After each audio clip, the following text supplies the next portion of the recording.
حي على الفلاح.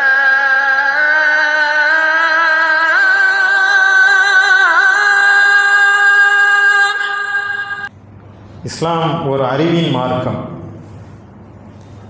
இந்த மார்க்கத்தை புரிந்து கொள்வதற்கும் இந்த மார்க்கத்தை பின்பற்றுவதற்கும் இதில் நிலைத்து நிற்பதற்கும் அறிவின் பங்கு மிக முக்கியமாக இருக்கிறது.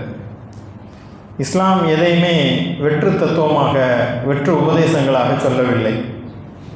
வாழ்வின் அனைத்து துறைகளுக்கும் தர்க்க ரீதியாக மாத்திரமல்லாமல் செயல் ரீதியான வடிவத்தை இஸ்லாம் கொடுத்திருக்கிறது.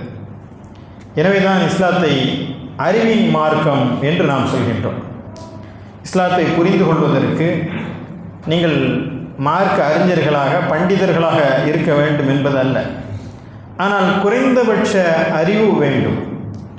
யார் இறைவன், யார் அவன், எப்படிப்பட்டவன், இறைவன் ஒருவனா பலவா, இறைவன் இருக்கின்றான் என்று சொன்னால் இறைவனுக்கும் மனிதனுக்கும் உண்டான தொடர்பு என்ன, நாளை மறுமை ஒன்று உண்டா, இறை தூதர்கள் நமக்கு காட்டி சென்ற செய்திகள் என்ன, இது எல்லாவற்றையுமே நாம் ஆய்ந்து தெளிந்து இந்த மார்க்கத்திலே இருக்கும்போது தான் இந்த மார்க்கத்திலே நிலைத்திருக்க முடியும்.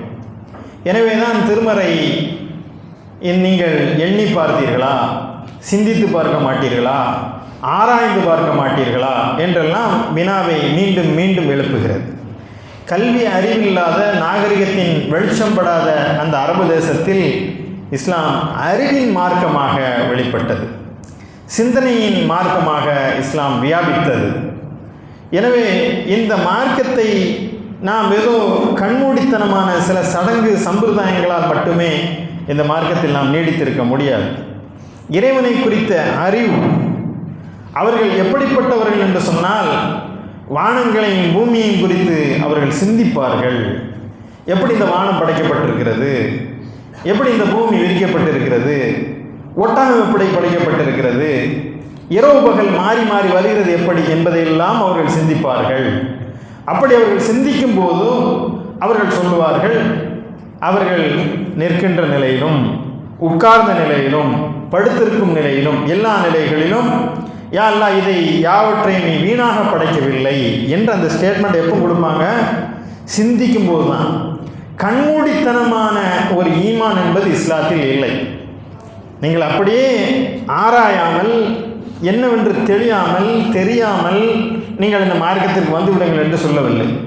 வரணும்னா இறைவனை குறித்த அறிவு, இந்த மார்க்கத்தை குறித்தான புரிதல் எல்லாவற்றையும் வந்த பிறகுதான் நீங்கள் உண்மையான இறை நம்பிக்கையாளராக முடியும். இந்த அறிவு முதலாவதாக. அந்த அறிவு தெளிவுடன் கூடிய நம்பிக்கை. நீங்கள் மறைவானவற்றை நம்புவதற்கும் உங்களுக்கு அறிவு தேவை இருக்கிறது. இறைவனை இல்லை என்று சொல்வதற்கு அறிவு தேவையில்லை. அவர்கள் அல்ல பகுத்தறிவாதிகள்.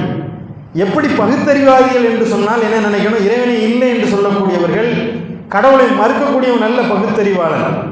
இறைவன் இருக்கிறான் என்பதற்கு அறிவு தேவை, அவன் தான் பகுத்தறிவாளர். ஒன்றுமே இல்லாமல் இருப்பதில் இந்த உலகம் எப்படி தோண்டி இருக்க முடியும்?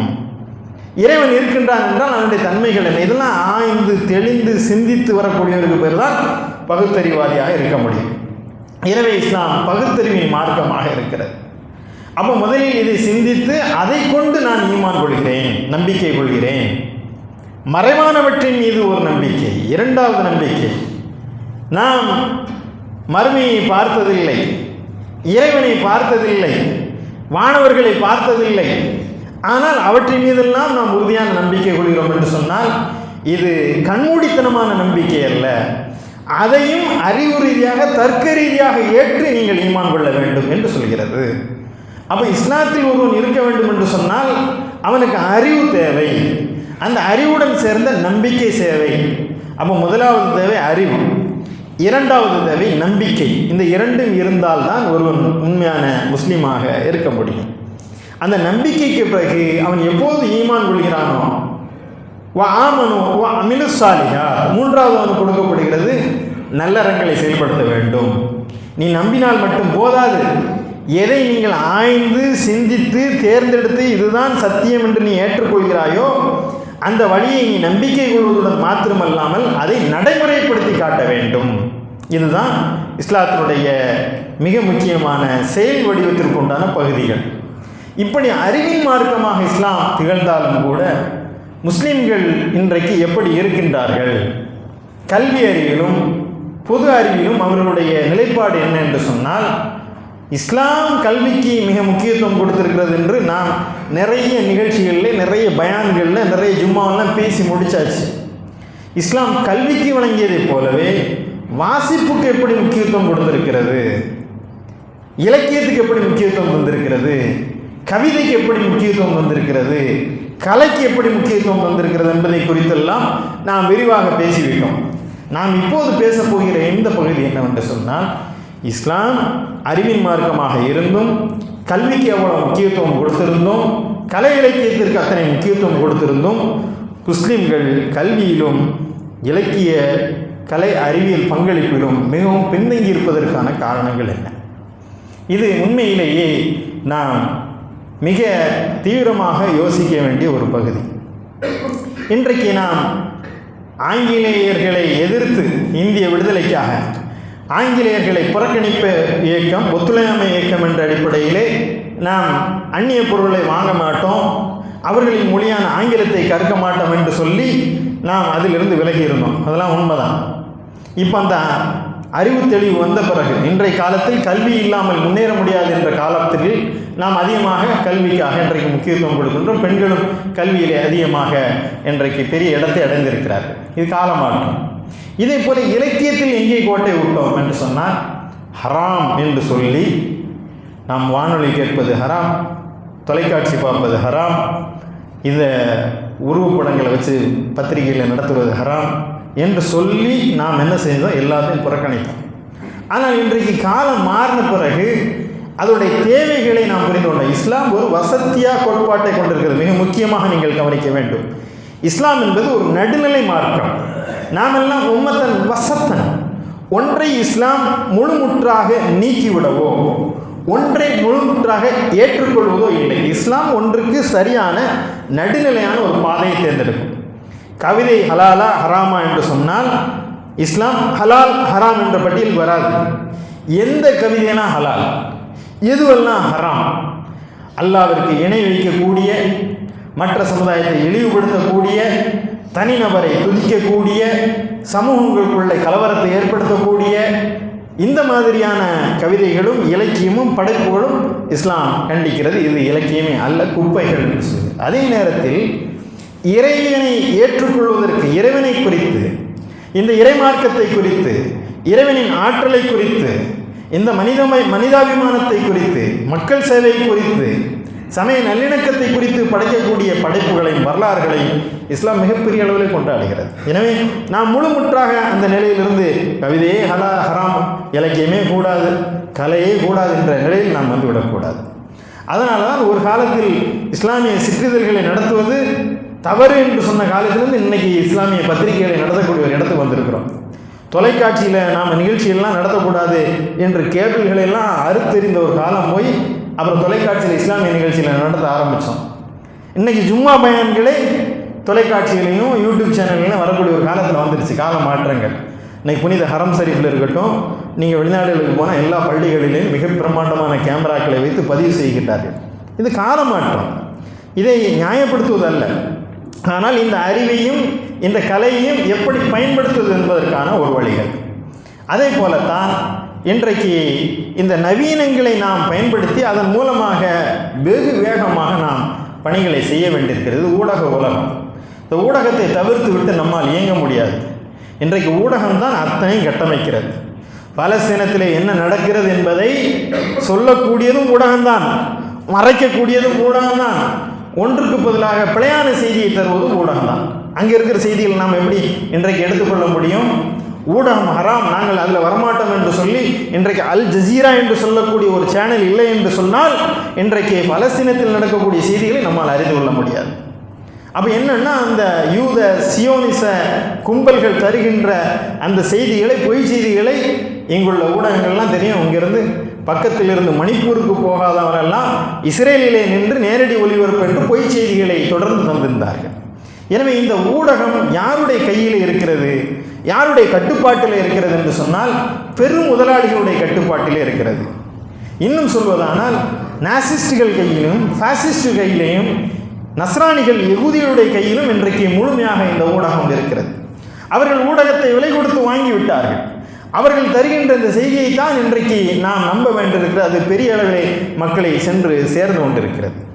எனவே இத்தகைய ஊடக உலகத்திலே நாம் நம்மை நிலைநிறுத்திக் கொள்வதற்கும் உண்மையான வரலாற்றை உருவாக்குவதற்கும் இந்த ஊடக பயன்பாடு என்பது மிக முக்கியமாக இருக்கிறது. நாம் என்ன செய்கின்றோம்? ஊடகத்தில் முஸ்லிம்கள் பங்கேற்பதில்லை, அதை குறித்தான சிந்தனை நமக்கு இல்லை, அதுவும் மார்க்கத்தினுடைய ஒரு பகுதி என்பதை கூட நாம் புரிந்து கொள்வதில்லை. இந்த வழிமுறைகளை கையாண்டு தான் இறை மார்க்கத்தை இந்த மண்ணிலே நிலைநிறுத்தக்கூடிய பணியை நம்மால் செய்ய முடியும். அப்போ நாம் என்ன செய்ய, நமக்கான ஊடகம் என்ன? இன்றைக்கு நீங்கள் உலக அளவில் வேண்டாம், இந்திய அளவில் வேண்டாம், தமிழக அளவில் உள்ள ஒரு செய்தியை மட்டும் எடுத்து பேசுவோம். இன்றைக்கு முஸ்லிம்களுக்கான தினசரி நாளிதழ் ஒன்று இருக்கிறதா? முஸ்லிம்களுக்காக இல்லை, முஸ்லிம்கள் நடத்தினா எல்லாருக்குமானதாக தான் இருக்கும். ஆனால் முஸ்லிம்கள் நடத்தும் போது என்ன ஆகும் என்று சொன்னால் அது நீதியின் அடிப்படையில் இருக்கும், ஒரு சாய்வாக இருக்காது, முஸ்லிம்களுக்காக மட்டும் குரல் கொடுக்காது, பாதிக்கப்பட்டவர்களுக்காக குரல் கொடுக்கக்கூடிய ஒரு ஊடகமாக இருக்கும். நீதியின் அடிப்படையில், அறத்தின் அடிப்படையில் அந்த ஊடகம் இருக்கும். இன்றைக்கு அண்டை மாநிலமான கேரளாவிலே பிரபோதனம் என்று சொல்லக்கூடிய இதழ் இருக்கிறது, மாத்தியமம் என்று சொல்லக்கூடிய தினசரி நாளிதழ் இருக்கிறது. அந்த தினசரி வரும்போது மாத்தியமம் வந்த பிறகு அங்கே என்ன நடந்தது என்று சொன்னால் மற்ற பத்திரிகைகளிலையும் மாத்தியத்திலும் வரக்கூடிய செய்திகளை மக்கள் ஒப்பிட்டு பார்க்க ஆரம்பித்தார்கள். பார்க்கும்போது இதுதான் உண்மை, இது என்ன தப்பாக போடுறான் என்று சொல்லக்கூடிய ஒரு செய்தி அவர்களுக்கு வந்தது. அதற்கு பிறகு மீடியா ஒன் என்ற ஒரு சேனல் வந்தது. அந்த சேனல் கேரளாவில் வந்த பிறகு அங்குள்ள சட்டமன்றத்திலே மீடியா ஒன்லேருந்து வரக்கூடிய குறிப்புகளை வைத்துக்கொண்டு பேசக்கூடியவர்களை வந்தார்கள். சிஏஏ என்ஆர்சி போராட்டத்திலே மீடியா ஒன்றில் வந்த அந்த செய்திகள் பெரும் தாக்கத்தை கேரளாவில் ஏற்படுத்தியது. ஒன்றிய அரசு இதை பொறுக்காமல் அந்த மீடியா ஒன் சேனலை முடக்கியது. ஆனால் அவர்கள் புரிந்து வைத்திருக்கிறார்கள் அந்த ஊடகத்துடைய வலிமை. முஸ்லிம்கள் கையில் ஊடகம் போனால் என்னவாகும் என்பதை அவர்கள் புரிந்து வைத்திருக்கிறார்கள். இப்போ இந்த கேரளாவில் இன்றைக்கு மாத்தியமும் அங்கே இருக்கக்கூடிய மீடியா ஒன்றும் அல்லது அங்கே இருக்கக்கூடிய இன்ன பிற ஊடகங்களும் முழுமையாக செயல்படக்கூடிய காலத்தில் தமிழ்நாட்டில் அத்தகைய முன்னெடுப்புகள் இருக்கிறதா என்று சொன்னால் இல்லை. சரி, ஒரு ஊடகம் நம்மள்கிட்ட இல்லையே, அதை குறித்து யாருக்காவது நம்ம மக்களுக்கு வேண்டாம், இங்கே இருக்கக்கூடிய தலைவர்களுக்காக அந்த சிந்தனை இருக்கிறதா? இல்லை. அப்படியே ஊடகத்தில் இருந்தால் அங்கே போய் என்ன பண்ணுவோம்? அங்கேயும் போய் சண்டை தான் போடுவோம், வாதம் தான் பண்ணுவோம், இல்லாட்டா பயான் பண்ணுவோம், அவ்வளோதான். அதை ஒரு ரேடியோ மாதிரி பயன்படுத்திக்கிறோம், அங்கேயும் போய் நின்று பயான் தான் பண்ணுறது. ஆனால் நாம் மக்களுக்கு சொல்ல வேண்டிய செய்தி என்ன இருக்கிறது? எனவே ஒரு வரலாற்றை உருவாக்குவதற்கான இடத்திலே நாம் இருக்க வேண்டும். வரலாறு இன்றைக்கு மறைக்கப்பட்டு கொண்டிருக்கிறது, வரலாறு மாற்றப்பட்டு கொண்டிருக்கிறது, வரலாறு சிதைக்கப்பட்டு கொண்டிருக்கிறது, நம் வரலாறு வேறொன்றாக திரிக்கப்பட்டு கொண்டிருக்கிறது. இந்த நாட்டிலே நாட்டின் தந்தையாக இருக்கக்கூடியவரை கொன்ற கொடிய முதல் பயங்கரவாதியை இன்றைக்கு நாட்டின் தந்தை என்று சொல்லக்கூடிய அளவிற்கு இன்றைக்கு ஊடகங்கள் திரிபுவாதத்தை பேசும்போது நாம் எல்லாம் என்ன செய்கிறோம்? மௌனமாக இருக்கின்றோம். 2002 குஜராத்திலே நடந்த ஒரு கலவரத்திலே பில்கிஸ் பானு என்று சொல்லக்கூடிய ஒரு அம்மையாருக்கு, ஒரு பெண்மணிக்கு நடந்த அந்த கொடூரம் உலக சரித்திரத்திலே இல்லாத ஒரு பெரும் கொடூரத்தை நிகழ்த்தி காட்டினார்கள். பில்கிஸ் பானையும் அவர் குடும்பத்தை சார்ந்த 14 பேரையும் கொடியவர்கள் நிர்மூலமாக்கினார்கள். 7 பெண்களை பாலியல் வன்முணர்வு செய்தார்கள். 3 வயது குழந்தையை அப்படியே தூக்கி தாயின் கண் முன்னால் காலை பிடித்து தரையிலே அடித்து கொன்றார்கள். கர்ப்பமாக இருக்கின்ற பில்கிஸ் பானுவை மீண்டும் மீண்டும் அந்த கொடியவர்கள் பாலியல் வன்முணர்வு செய்தார்கள். உலகம் பார்த்து கொண்டிருந்தது. அந்த நீதிக்கான குரலை பில்கிஸ் பானு எழுப்ப வேண்டும் என்று சொல்லி அவர் நீண்ட நெடிய போராட்டத்தை நடத்தினார். அந்த போராட்டத்தின் வழியாக அந்த குற்றவாளிகள் 11 பேரை சிறைப்படுத்தினார்கள். ஆனால் இன்றைக்கு நீதிகள் யார் கையில் ஆட்சி இருக்கிறது? அவர்கள் இந்த குற்றவாளிகளை பின்புற வாசல் வழியாக, கொல்லைப்புற வாசல் வழியாக அங்குள்ள சட்டத்திட்டங்களின் ஓட்டைகளை பயன்படுத்தி கொண்டு இந்த 11 குற்றவாளிகள் விடுதலை செய்கிறாங்க. 11 குற்றவாளிகளும் வெளியே வந்த பிறகு அவர்களுக்கு காலில் விழுந்து ஆசீர்வாதம் வாங்கிட்டு நீங்களாம் பார்த்துருப்பீங்க, ஆரத்தி எடுத்து ஸ்வீட்டு கொடுத்து அந்த உலகத்தின் மிக கூடிய மிருகங்களை வரவேற்று அந்த காட்சியை ஒரு விடுதலை தின நாளிலே நாம் எல்லாம் கனத்த நெஞ்சோடு பார்த்து கொண்டிருந்தோம். ஆனால் அதை பேசுவதற்கான அறம் சார்ந்த நெஞ்சுரம் சார்ந்த வலிமையான ஊடகங்கள் எங்கே இருந்தது நம்மிடம்? பல்கிஸ்மானுடைய குரல் ஒற்றை குரலாக ஒலித்தது. நம்ம தனியாக இந்த போராட்டத்தை மேற்கொண்டார். தீஸ்தா சதர்வாக் போன்ற சமூக போராளிகளுடன் நின்றார்கள். ஆனால் அந்த போராட்டத்தில் இன்றைக்கு அந்த சகோதரி மிகப்பெரிய வெற்றியை ஈட்டி இருக்கிறார். நீதிமன்றத்துடைய நெடிய இரும்பு கதவுகளை தட்டி மீண்டும் அந்த கொடியவர்களை சிறை கொட்டையில் அடைப்பதற்கான முயற்சியை அவர் மேற்கொண்டு இருக்கின்றார். இதுவெல்லாம் எங்க போய் சேரும்? யார்கிட்ட போய் சேரும்? இன்றைக்கு அரசியல் என்பது கொடியவர்களின் கடைசி புகலிடம் என்றதை போல கொடியவர்களுடைய முதல் புகலிடம் இன்றைக்கு பாஜக என்று சொல்லக்கூடிய அளவிற்கு அந்த அரசியலிலே இன்றைக்கு மிக மோசமான நிலையை அவர்கள் எட்டியிருக்கிறார்கள். நான் அங்கே அரசியல் பேசவில்லை, நாட்டின் நிலவரம் மிக மோசமாக போய்கொண்டிருக்கிறது. வகுப்புவாதமும் மக்கள் பிளவுபடுத்தக்கூடிய சூழ்நிலை. இந்த உண்மையை சொல்வதற்கான ஊடகங்கள் எங்கே இருக்கிறது? உண்மையை உரத்து சொல்லக்கூடியவர்கள் எங்கே இருக்கின்றோம்? நம்மிடம் வலிமையற்றவர்களாக இருக்கின்றோம்.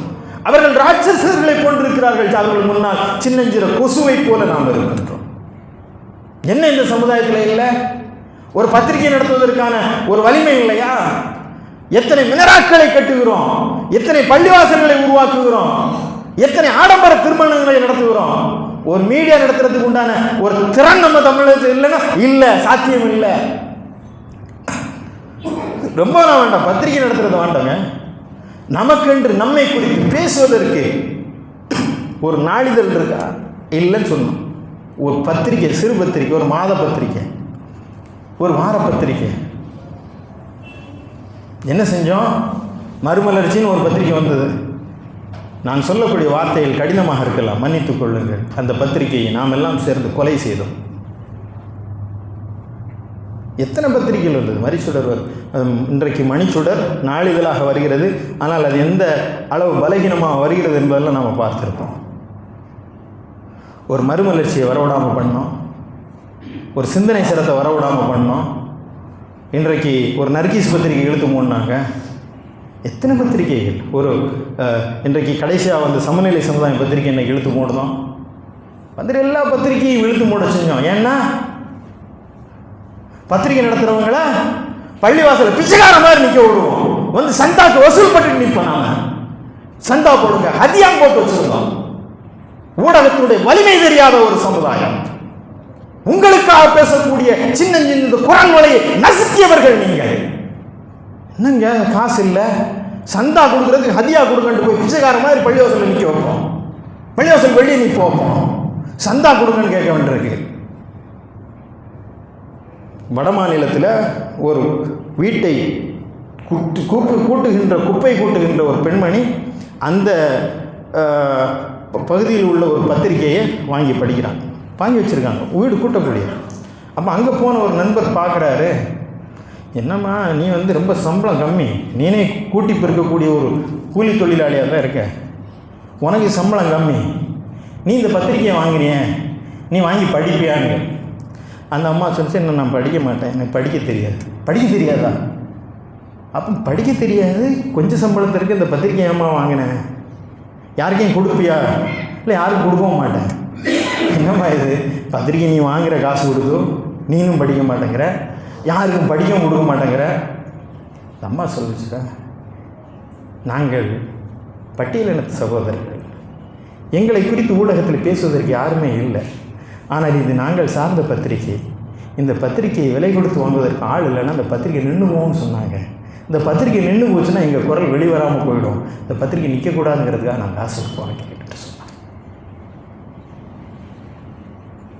இந்த உணர்வு நாம் நினைக்கிறோம், எவ்வளோ செலவழிக்கிறோம். வீட்டுக்கு ஒரு ஜவுளி கடைக்கு போனால் எவ்வளோ பர்ச்சேஸ் பண்ணிட்டு வரோம், ஒரு மாலுக்கு போனால் எவ்வளோ செலவழிக்கிறோம், ஒரு திருமணத்துக்கு எவ்வளோ செலவழிக்கிறோம். பத்திரிகைக்கு விளம்பரம் தரத்துக்கு ஆள் இல்லை, போய் கெஞ்சி கேட்க வேண்டியிருக்கு. நமக்கென்று ஹலால் ஹராம் விழுமம் கூட நடத்த வேண்டியிருக்கு. நாம் ஒரு சினிமா விளம்பரத்தை போட முடியாது, தவறான விளம்பரங்களை போட முடியாது. நமக்கென்று யார் இருக்கா? நாம தான் இங்கே உள்ள செல்வந்தர்கள்ட்ட பணம் சம்மந்தம்லாம் தரமாட்டாங்க, விளம்பரம் தரமாட்டாங்க, சந்தா தரமாட்டாங்க, நம்ம செய்தியை சொல்கிறத படிக்க மாட்டாங்க. எப்படி நம்முடைய வரலாற்றை உருவாக்கப் போகிறோம்? அப்படி இந்த ஒரு உணர்வில்லாத இந்த சமுதாயத்திலே இருக்கும் வரைக்கும் அவுரங்கசீப் கொடிய குற்றவாளியாகத்தானே இருப்பார். அவுரங்கசீப் என்ற ஒரு மகத்தான மனிதனை, அறநெறியில் நின்று ஒரு ஆட்சி செய்த ஒரு மகத்தான ஆட்சியாளரை இன்றைக்கு வரலாறு திரித்து விட்டதே. யார் இருக்கிறார்? இன்றைக்கு வரலாறு மாற்றப்பட்டு கொண்டிருக்கிறது சகோதரர்களே.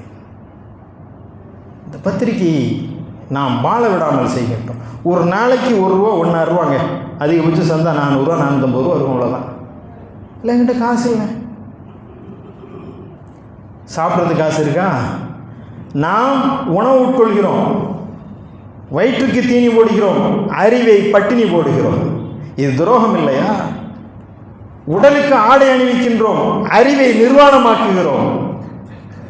உடலை தினமும் குளிப்பாட்டுகிறோம், அறிவை அழுக்கடைய வைக்கின்றோம். உடலுக்கு நோய் வந்தால் உடனடியாக கவனிக்கின்றோம், அறிவை நோய்வாய்ப்படுத்த படுக்கையாக வைத்திருக்கிறோம். எங்க சாப்பிட்றதுக்கு ஒரு நாளைக்கு 3 வேளை சாப்பிட்றதுக்கு ₹150 செலவழிக்கிறேன், அறிவுக்கு ₹1 கொடுக்க மாட்டோமா? அறிவை பட்டினி போட்டு விட்டு உடலை வளர்க்கிறீர்கள். எனவே உடல் கொழுத்து போகிறது, அறிவு சுருங்கி போகிறது. அதனால் அறிவுக்கு வேலை இல்லாதனால் உணர்ச்சி பூர்வமான சமுதாயமாக மாறுகிறோம். அறிவு தளத்தில் நின்று செயல்படுவதற்கு பதிலாக உணர்வு தளத்தில் நின்று கொந்தளிக்கிறோம். வீதிகளிலே நின்று வெற்றுக்கூச்சல் இடுகிறோம். எல்லா உரிமைகளும் இன்றைக்கு நசுக்கப்படுகின்றன. சட்ட ரீதியாக நாம் வாழ்வதற்கு தகுதி இல்லாத மண்ணாக இந்த இந்தியா மாறிக்கொண்டிருக்கிறது. ஒரு கொடும் காலத்தின் துயரத்தில் வாழ்ந்து கொண்டிருக்கிறோம் நண்பர்களே. நம் மீது தொடர்ந்து துன்பங்கள் இழைக்கப்பட்டுக் கொண்டே இருக்கின்றன. வீடுகளை புல்டோசர்கள் கண் முன்னால் தகர்த்து கொண்டிருக்கின்றன. நம் பிள்ளைகள் கண் முன்னால் பாலியல் வன்புணர்வுக்கு உள்ளாக்கப்படுகிறார்கள். நீதிக்கான குரல் எழுப்பக்கூடியவர்கள் இல்லை. வெற்று கூச்சலிடுவதனால் நாம் எந்த பலனும் அடையப் போவதில்லை. ஊடகங்களை வலிமையாக கட்டியெழுப்ப வேண்டும். பலஸ்தீனத்திலே நடக்கக்கூடிய அந்த பலஸ்தீன வரலாறு குறித்து எத்தனை பிழையான வரலாறுகளை நம் முன்னாலே பிரிண்ட் பண்ணி நம்மள்கிட்ட வைக்கிறோம். அந்த பத்திரிகை வாங்கிட்டு அதுதான் உண்மை நினைச்சிட்டு இருக்கோமே. பலஸ்தீனத்தில் இருக்கக்கூடிய ஹமாஸ் போராளிகளை தீவிரவாதிகள் என்று சொல்லி எழுதுகிறார். நெஞ்சமெல்லாம் கொதிக்கின்றன. அவர்கள் பலஸ்தீனர்களாக போராடவில்லை. இங்க இருக்கக்குள்ள அப்துல் காதருக்கும் அமீருக்கும் சேர்த்துத்தான் அவர்கள் போராடி கொண்டிருக்கிறார்கள். அல்லது உலகத்திலே அறம் வேண்டி நிற்பவர்களுக்காக போராடி கொண்டிருக்கிறார்கள். நம்முடைய சின்ன பிள்ளைகள் எல்லாம் தான் பெத்த பிள்ளைகளை பறி கொடுத்து நிற்கிறார்கள். அந்த மண்ணின் விடுதலைக்காக அல்ல, ஒரு நியாயத்திற்காக, ஒரு அறத்திற்காக, ஒரு சத்தியத்திற்காக அவர்கள் மடிந்து விடாமல் இருக்கிறார்கள். சத்தியத்திற்கு முன்னால் அவர்கள் அடிபடிந்து விடவில்லை. சத்தியத்திற்கு முன்னால் விலை போய்விடவில்லை. சத்தியத்தின் கொடுங்கரங்களுக்கு அவர்கள் கட்டுப்படவில்லை. எழுந்து நிற்கிறார்கள். நீங்கள் உயிரே போனாலும் இறுதி வரை இந்த மார்க்கத்தினுடைய நிழலிலே நிற்போம் என்று நிற்கிறார்கள். அவர்களை தீவிரவாதிகள் என்று சொல்லி இங்குள்ள ஊடகங்கள் நம்மிடமே சொல்கின்றன. அந்த உண்மை வரலாற்றை நாம் தான் எழுத வேண்டும் சகோதரர்களே. என் வரலாற்றை நான் தான் எழுத வேண்டும். என் வழிகளை நான் தான் பேச வேண்டும். கண் முன்னால் நடந்த இந்த ஷாஹீன்பாக் போராட்டம் 100 ஆண்டு காலமாக நடந்தது. 100 நாட்களை தாண்டி நடந்தது.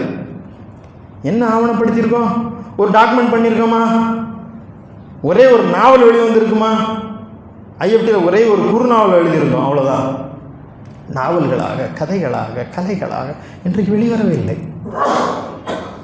ஆனால் இன்றைக்கு இந்த ஊடக வலிமையை புரிந்து கொண்டுதான் இங்கே ஒரு காஷ்மீர் ஃபைல்ஸ் என்ற படத்தை எடுக்கிறார்கள், ஒரு கேரளா ஸ்டோரி என்ற படத்தை எடுக்கிறார்கள். அதற்கு நாட்டின் பிரதமரே அதற்கு உங்களுக்கு தூதுவராக பேசுகிறார்.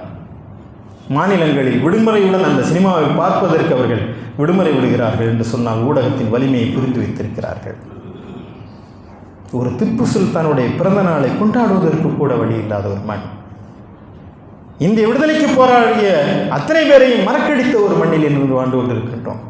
மருதநாயகம் கான் சாஹிப்பை ஒரு திரை வடிவில் கூட எடுக்க முடியாத, எடுத்தால் அதற்கு தடை செய்து விடக்கூடிய ஒரு காலத்தில் நம்மள்ட்ட எல்லாம் செல்ஃபோன் இருக்குது, எல்லாருக்கும் ஃபேஸ்புக் இருக்குது, எல்லாருக்கும் யூடியூப் இருக்குது. என்ன சாதிச்சிட்டோம்? நம்ம சாப்பாடை போடுறது, ஃப்ரெண்ட்ஸோட போடுறது, குத்தாத்தில் குளிக்கிறத போடுறது. இங்கே 90 நாட்களுக்கு மேலாக ஒரு மண் சிதைக்கப்பட்டு கொண்டிருக்கிறது. அதை குறித்து தொடர்ந்து பேசுறது கூட நமக்கு டயர்ட் ஆகும். என்னங்க பாலஸ்தீனத்தை பற்றி பேசுகிறேன், என் உயிர் மூச்சு உள்ள வரைக்கும் பாலஸ்தீனத்திற்காக குரல் கொடுப்பேன், பேசக்கூடிய அத்தனை கூட்டங்களிலும் பேசுவேன். என் கண் முன்னால் அங்கே நீதி நசுக்கப்பட்டுக் கொண்டிருக்கிறது. 25,000 பிள்ளைகளை பறி கொடுத்துக் கொண்டிருக்கின்றோம். ஒரு கொடூரமான அரக்கர்கள் உலகத்தினுடைய அத்தனை குரல்களையும் காலில் போட்டு மிதித்து விட்டு அங்கே நடக்கிறார்கள். ஒரு ரொட்டி துண்டுக்காக பிள்ளைகள் ஏங்கி தவிக்கிறார்கள். வயிறார உணவு உண்ண முடியலங்க. தட்டில் சாப்பாடு எடுக்கும்போது எப்படி ஜீரணமாகிறது?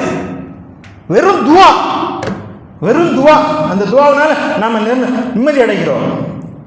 பிள்ளைகள் அங்கே கொத்து கொத்தாக கொல்லப்படுகிறார்கள். இன்குபேட்டரில் உள்ள ஒரு குழந்தைகள் இன்றைக்கு சகியுடைய அந்தஸ்தாக மாறுகிறது. உலகத்தினுடைய வல்லாதிக்க நாடுகள் எல்லாம் கோடி கோடியாக பணத்தை கொட்டி கொடுக்கிறார்கள். ஒரு சின்னஞ்சிறு கசாவை நீங்கள் என்ன பாடுபடுத்தினீர்கள்? ஆனால் இன்றைக்கு பெரும் அரபு நாடுகள் எல்லாம் மௌனம் சாதித்து கிடக்கின்றன. உலகத்தின் வலிமை மிகுந்த நாடுகள் எல்லாம் அமைதி காக்கின்றன. அந்த வரலாற்றை என்னுடைய பிள்ளைகளுக்கு நான் சொல்ல வேண்டும். எனக்கு கிடைக்கின்ற இந்த சின்ன சின்ன வாய்ப்புகளிலே நான் தொடர்ந்து பேசிக்கொண்டே இருக்க வேண்டும், தொடர்ந்து எழுதிக்கொண்டே இருக்க வேண்டும். உங்கள் வீடுகளில் பாலஸ்தீன வரலாறை படிக்க வைங்க. நாம் இங்கிருந்து சந்தா சேர்க்கறதுக்கோ புஸ்தகம் வைக்கிறதுக்கோ வரல. என் வரலாறு போய் என் பிள்ளைகளுக்கு கிடைக்கவில்லையே, என் செய்தி இந்த மக்களுக்கு எட்ட செய்யவில்லையே. ஒரு பன்மை சமூகத்தில் இந்த அழைப்பு பணிக்கான மிகப்பெரிய ஒரு ஊடகத்தை பறிகொடுத்து நிற்கிறோம் என்ற வலியும் வேதனையும் என்னுள்ளே இருக்கிறது. எனவே அன்பு சகோதரர்களே, நான் முதலில் சொன்ன விஷயத்தை இப்போது நினைத்து பாருங்கள். இஸ்லாம் அறிவின் மார்க்கம். அந்த அறிவின் மூலமாகத்தான் இந்த நம்பிக்கையை பெற்றோம். அந்த நம்பிக்கை தான் நம்மை செயல்களத்தில் வைக்கிறது. நாம் தான் இந்த உலகத்தை வழிநடத்தி செல்ல வேண்டியவர். குந்தும் ஹைர உம்மத். ஆனால் இன்றைக்கு பிறருக்கு பின்னால் செல்லக்கூடிய ஒரு சமுதாயமாக மாறிவிட்டோம் என்று சொன்னால், கலை இலக்கியத்தை புறக்கணித்தோம், இதழ்களை வாங்க மறுத்தோம், வாசிப்பிலிருந்து தூர விலகினோம், ஊடகத்திலிருந்து நம்மை நாமே துண்டித்து கொண்டோம். அதனுடைய அத்தனை விளைவுகளையும் இன்றைக்கு நாம் அனுபவித்துக் கொண்டிருக்கிறோம். சகோதரர்களே, எத்தனை வரலாற்று ஆய்வாளர்களை உருவாக்கி இருக்கிறோம். இர்ஃபான் ஹபீப் போன்றவர்களை நாம் உருவாக்கி இருக்கிறோமா? விசா பாஸ்போர்ட் எடுத்து வெளிநாட்டுக்கு போ, டாக்டராகவும் இன்ஜினியராகவும் இல்லை, என் பிள்ளை ஜேர்னலிஸ்ட் ஆக வேண்டும், ஒரு ஊடகத்தில் வலிமையாக குரல் எழுப்பக்கூடியவனாக மாற வேண்டும். ஊடகவியலாளரை உருவாக்கலையே, வரலாற்று ஆய்வாளர்களை உருவாக்குங்கள். நம்முடைய வரலாறு, நீண்ட நெடிய வரலாறு இந்த மண்ணுக்குள் புதைந்து கிடக்கிறது. இந்த மண்ணுக்காக, விடுதலைக்காக பாடுபட்ட நம்முடைய முன்னோர்களுடைய மூச்சுக்காற்று எல்லாம் இன்றைக்கு முட்டித் திரிகிறது நம்முடைய வீதிகளிலே. அவற்றை வரலாறாக வடித்து தருவதற்கு உண்டான ஆய்வாளர்கள் இல்லை, ஆய்வு மாணவர்கள் இல்லை, வரலாற்று பேராசிரியர்கள் இல்லை. வரலாற்று பேராசிரியர்களை நீங்கள் கொண்டாடுங்கள், எழுத்தாளர்களை நீங்கள் கொண்டாடுங்கள், வாசகர் திருவிழாவை நடத்துங்கள், எளிய பத்திரிகைகளுக்கு நீங்கள் பெரிய அளவில் சென்று நீங்கள் சேர்க்கக்கூடிய ஒரு வலிமையை உருவாக்குங்கள். நம்முடைய இதழ்கள் இன்றைக்கு வெறும் 5000 10,000 காப்பி போதும். 1,00,000 இதழ்களை நாம் கொண்டு சேர்க்க வேண்டும். அப்போதுதான் நம்முடைய குரல் கொஞ்சமாவது மக்கள் மத்தியில் போய் எழும். எனவே அதற்காக நாம் தான் ஒவ்வொருவரும் இது உறுதி எடுக்க வேண்டும். எனக்கு கொடுக்கப்பட்ட இந்த ஆற்றலையும் அறிவையும் நான் இந்த மண்ணிலே அறிவுத்தளத்திலே பயன்படுத்த வேண்டும். ஒரு அறிவு சமூகத்தை கட்டெழுப்ப வேண்டும் என்பதை நாம் உணர்ந்து கொள்ள வேண்டும். அறிவு மாணவர்களை, ஆய்வு மாணவர்களை, வரலாற்று ஆய்வாளரை உருவாக்க வேண்டும். ஒவ்வொரு மஹல்லாக்களிலும் வாசிப்பு திருவிழாக்களை நடத்துங்கள். இப்போ சென்னை புத்தக காட்சி நடந்து கொண்டிருக்கிறது. உங்கள் பிள்ளைகளை அழைத்து சென்று இந்த புத்தகங்களை தொட்டு பார்ப்பதற்கு அனுமதியுங்கள். அதுபோதும் அந்த பிள்ளை ஒரு நாள் வாசிக்கும். புத்தகங்களை கண்ணிலையாவது காட்டுங்க. நூலகங்களுக்கு சென்றவர்களுக்கு நூலகங்களிலே உறுப்பினராக்குங்கள். எழுத்தாளருடைய பெயர்களை அவர்களுக்கு சொல்லி பழக்குங்கள். இல்லை என்று சொன்னால் அவர்கள் வெறும் இந்த அலைபேசியில் இருக்கக்கூடிய மாயை நிழல் உலகத்திற்குள்ளே சிக்கிவிடக்கூடிய ஒரு அபாயம் இருக்கிறது. எனவே நாம் நம்முடைய பிள்ளைகளை அறிவுத்தளத்திற்கு கொண்டு செல்ல வேண்டும் என்பதென்றால் இந்த வாசிப்பை நாம் பலப்படுத்த வேண்டும் என்று சொன்னால் நம்முடைய சிற்றிதழ்களை நாம் உயிர்ப்பிக்க வேண்டியிருக்கிறது. நம்முடைய கலை அறிவியலை, ஆய்வை நாம் மேம்படுத்த வேண்டியிருக்கிறது. ஊடகவியலாளர்களை, வரலாற்று ஆய்வாளர்களை உருவாக்க வேண்டியிருக்கிறது. சன்னமான நம்முடைய குரலை, நீதியினுடைய குரலை, அறத்தின் குரலை நம் உயிர் மூச்சு உள்ள வரைக்கும் கொண்டு சேர்ப்பதற்கான அத்தனை பணிகளிலும் இன்றிலிருந்து நம்முடைய வீடுகளை நூலகமாக மாற்றுங்கள். வீட்டிற்கு செல்லும்போது நீங்கள் பரிசு பொருட்கள் வாங்கி செல்வதுடன் புத்தகங்களை வாங்கி செல்லுங்கள்.